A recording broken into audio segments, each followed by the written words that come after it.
Before we begin today's story, take a quick moment to subscribe to the channel and turn on notifications. Every week, we bring you powerful stories about relationships, difficult choices, family, heartbreak, and the life-changing moments that arrive when we least expect them. If you enjoy thoughtful storytelling that explores the complicated side of being human, you're in the right place. Now let's begin. Some memories never truly disappear. They don't fade with time or soften around the edges. Instead, they wait patiently in the quiet corners of your mind until one ordinary sound, one familiar scent, or one forgotten place brings them rushing back with startling clarity. For me, it was the faint clicking of an old radiator. Even now, years later, that sound instantly carries me back to Lecture Hall 304, where my life quietly divided into two chapters: the woman I had been before that afternoon, and the woman I became afterward. Looking back, people might assume everything changed because of one decision made during a rainy autumn day. They would be wrong. The truth is that life rarely falls apart in a single dramatic moment.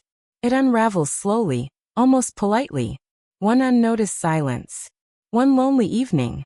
One conversation left unfinished. One feeling ignored for far too long. By the time the final thread breaks, the unraveling has already been happening for years. My name is Evelyn Carter. For nearly a decade, I taught literature at one of the state's most respected universities. I wasn't famous, but within the academic world I had earned something that mattered far more to me than recognition: respect. Students enrolled in my seminars because they expected to be challenged. My colleagues trusted my judgment. The department chair often asked for my opinion before making important decisions. Parents thanked me for inspiring their children to think differently. On paper, I had built the kind of career many professors spend their entire lives chasing. I loved books because they revealed uncomfortable truths about people. Novels had taught me that every person carried invisible battles. Poetry reminded me that emotions often lived in silence longer than they lived in words. Literature wasn't simply my profession. It was the language through which I understood the world. Ironically, despite spending my life analyzing fictional characters, I completely failed to recognize the story unfolding inside my own marriage.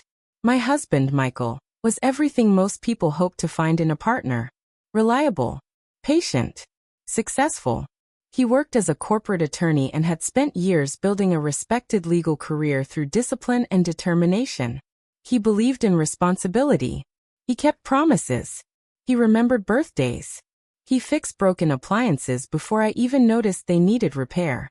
If someone asked whether Michael was a good husband, I would have answered yes without hesitation. Because he was. And that is what made everything so much more painful. Our marriage hadn't collapsed because of cruelty. It hadn't ended because of screaming arguments or dramatic betrayals. There had been no broken dishes. No slammed doors. No shocking discoveries. Instead, something far quieter had happened. We had simply stopped reaching for one another. When we first met 11 years earlier, conversation came effortlessly. We stayed awake until sunrise discussing books, politics, music, and dreams. We laughed over burnt dinners and spontaneous road trips. Even grocery shopping felt like an adventure because we were experiencing ordinary life together. Somewhere along the way, those conversations disappeared. Not overnight. Not intentionally. They were gradually replaced by schedules, bills, appointments, work deadlines, home repairs, insurance paperwork, taxes, the practical responsibilities that quietly consume adulthood. Eventually, we became remarkably efficient roommates sharing a beautiful house.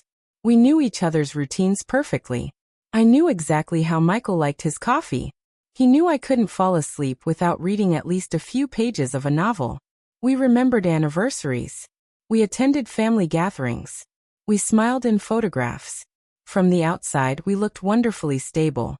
Inside our home, however, silence had become our most frequent conversation. There is a particular kind of loneliness that only exists inside long relationships. It is different from being alone. Being alone can feel peaceful. Loneliness beside someone you once loved feels almost impossible to explain. You begin questioning yourself. Am I expecting too much? Is this simply what marriage becomes? Does every couple eventually stop talking about the things that truly matter? Whenever those questions appeared, I dismissed them. I told myself that mature love looked different from youthful passion. Movies lied. Novels exaggerated. Real life, I insisted, was quieter, more practical, more responsible. I repeated those thoughts so often that eventually I believed them. At least, I tried to. Each morning followed the same comfortable rhythm. Michael left before 8. I arrived on campus shortly afterward. The familiar brick buildings, tree-lined walkways, and overflowing backpacks created an atmosphere that always made me feel younger than my years. Universities possess a unique energy. Every semester begins with possibility. Students arrive carrying dreams they haven't yet tested against reality. Their optimism can be contagious. Teaching reminded me why I had chosen this career in the first place. Watching someone discover a new perspective never became ordinary. Every classroom discussion held the possibility of surprise. Every semester introduced personalities unlike any before. I believed I had seen every type of student imaginable. Then the fall semester began.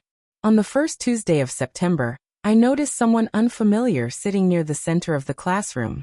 He wasn't the youngest student. In fact, he appeared older than most of his classmates. While others chatted before class began, he quietly observed the room. His notebook already lay open. His phone remained inside his bag. There was something unusually focused about the way he watched people. Not judgmental, simply attentive. When I introduced myself and outlined the course expectations, he listened with complete concentration. His name, according to my attendance sheet, was Ethan Hayes. Nothing about that first class suggested how profoundly our lives would eventually intersect. If anything, he blended into the room. But over the following weeks, subtle differences began separating him from everyone else. He asked difficult questions. Not the kind designed to impress. The kind that forced genuine reflection. Whenever we analyzed classic novels, Ethan seemed less interested in finding the correct interpretation than understanding why characters made destructive decisions. What if people don't always recognize the turning point while they're living it? He asked one afternoon. The room fell silent. It was an excellent question. One that couldn't be answered with a textbook. We spent nearly 20 minutes discussing it. The other students contributed thoughtful ideas, but I noticed Ethan wasn't searching for agreement. He simply wanted to understand people. After class, while everyone else hurried toward their next lecture, he remained behind. I hope I wasn't being argumentative, he said with an apologetic smile. Not at all, I replied. The best discussions usually begin with uncomfortable questions. That brief conversation lasted perhaps 5 minutes. Nothing remarkable happened. No sparks. No lingering glances. No hidden meanings. At least, none that I recognized. It was simply a conversation between a professor and an engaged student. Or so I believed. Over the next several weeks, those conversations gradually became longer. Sometimes we discussed literature. Sometimes philosophy. Sometimes the complicated choices ordinary people make when life refuses to follow the plans they carefully created. Unlike many students, Ethan didn't rush through conversations simply to reach a conclusion. He listened. Actually listened. When someone spends years feeling unheard, being genuinely listened to can become surprisingly powerful. I didn't realize how much I had missed that feeling until it quietly returned. At home, Michael still asked about my day. But somewhere over the years, those conversations had become summaries rather than discussions. Busy. Very. Everything okay? Fine. Those 3 exchanges often represented the entirety of our evening communication, before television filled the remaining silence. Neither of us intended for life to become that way. We simply stopped noticing how little of ourselves we were sharing. Meanwhile, on campus, Tuesday and Thursday afternoons slowly became the highlight of my week. Not because of romance. Not yet. But because someone challenged my thinking again. Someone reminded me what genuine curiosity sounded like. Someone looked directly at me while I spoke, as though every word deserved attention. It had been a very long time since I felt seen in that way. At first, I ignored the feeling completely. Then I began wondering why I looked forward to those conversations so much. That question would become far more important than I was prepared to admit.